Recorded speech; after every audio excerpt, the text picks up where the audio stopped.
Hi, I'm Amberly. Welcome back to Real Florida Magazine.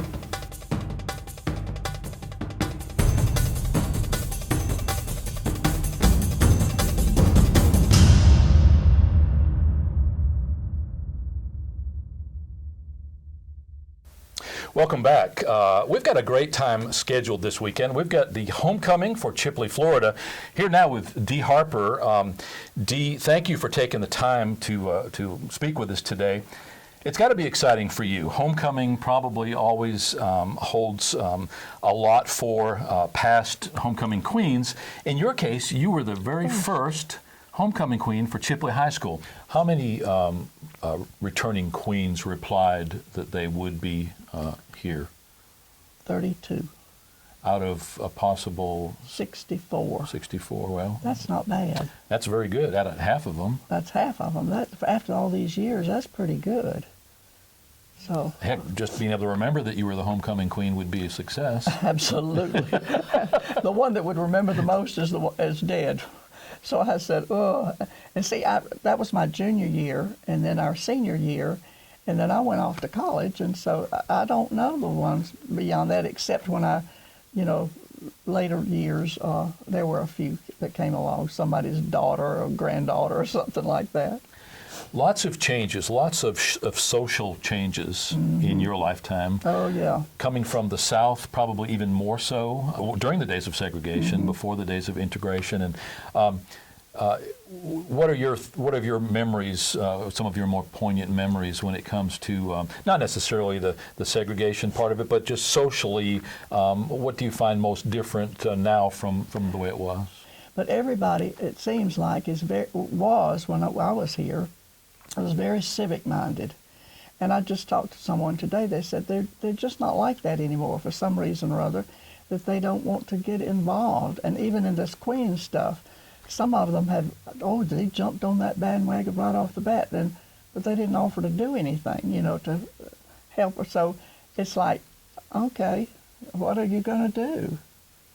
But my class still has that camaraderie. We think that was the class of 1951. And we think it's the best one that ever came out of Chipley High School. And it was pretty good because we still, like I told you, we get together twice a year. That's not too bad, is it, for 60 years? I think part of our problems in this day are that we have too much news, that there's nothing that we don't know. That's right. Information overload, and the best thing about the internet is that anybody can say anything to anyone. The worst part of the internet is that anybody can say anything to anyone. So it's a yin-yang there, and we have a lot of less than smart people shouting and shooting their mouth, and many times causing problems that aren't really there. Absolutely. And right now they're having problems universally with bullying the kids. Oh, we didn't have any of that. And our principal told us, and he was a strict principal, but lovingly so. Like if he told us to go down the hall and you bear to the right, you better bear to the right. That kind of thing. So I don't know that they have that anymore. Teachers don't have the authority now that they did back then. Has the pendulum swung too far? I think so. Yeah? I really do.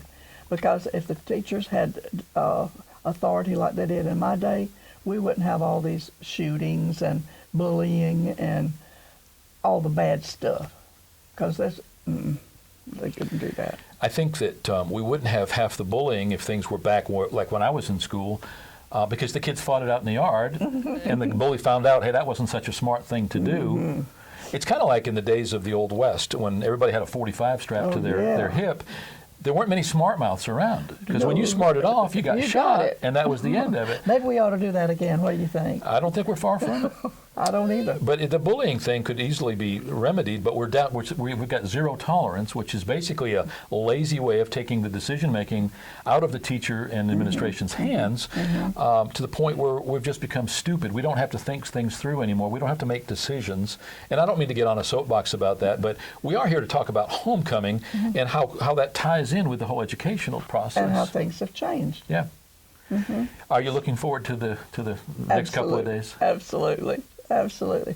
I was so overwhelmed when the child called me my tear level is very close to the surface. And so today she hit me with another, and I said, oh, I can't see. I said, my tears are in the way. But that's the way I am when I'm happy and I get excited. And she's worked 6 months on this to pull it off. And if it doesn't pour down rain tomorrow and we have a good day, it'll be great.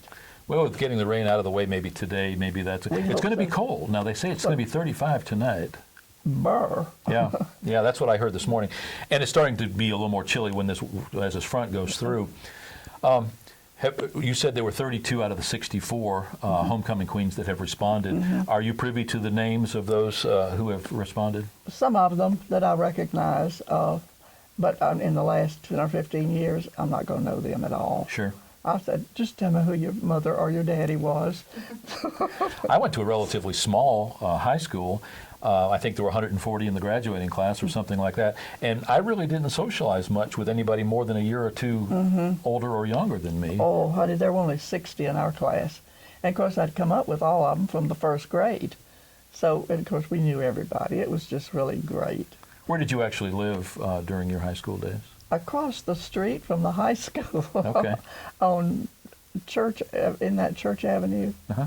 Across the street. Now, they tore down the old school. Have you ever seen pictures of the old school? I have. My mother graduated out of that high school, that old one.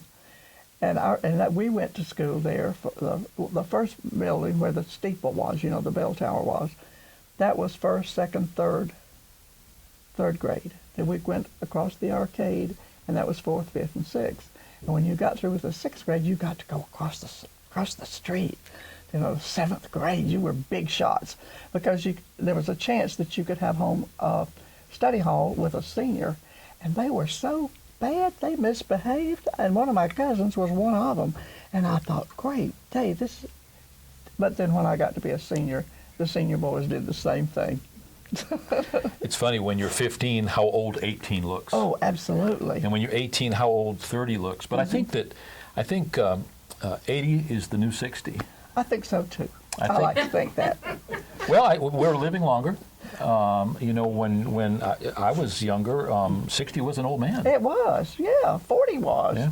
Yeah. I said, well, I used to have a younger brother, but he passed me. My wife laughs that she's not getting older, she just has older children. That's right. Yeah. I said, well, when I grow up, I want to be just like my daughter. Oh. Dee, again, thank you so much for carving out the time today.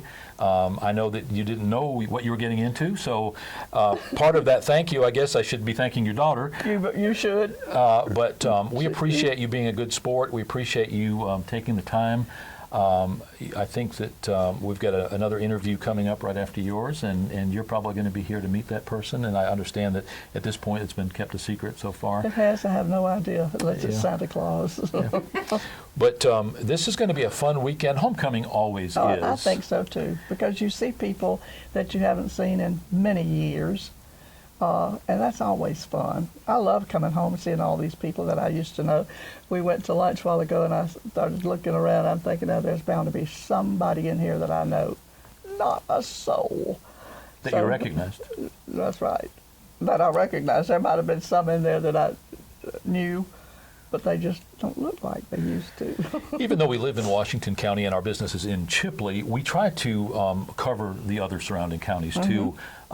2 weeks ago, we actually had the Bonifay, the Cottondale, and the Marietta homecoming all on the same day. Oh, wow! That was a crazy day. Absolutely. I hear somebody at the door, so the doorbell is now ringing. So I'm going to leave the camera run here so that we can maybe get your reaction. So well, I hope let me find out who's here. Martha. Martha.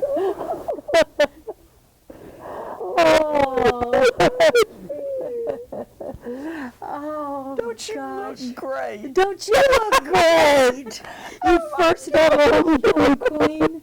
Oh my gosh, Kim and Roger. Oh, so good to see you. Surprise. Hey, sweetheart. Oh, this is so fun. And that's great. This is the best. I have only tried for 40 years to pull this off, and it took my daughter to do it. Well, Martha, come sit down where you can. I tell you, all my friends and at home were just like, we want to see the video. You know, we want to. I told her, I said, he better take out the goofy stuff. I just,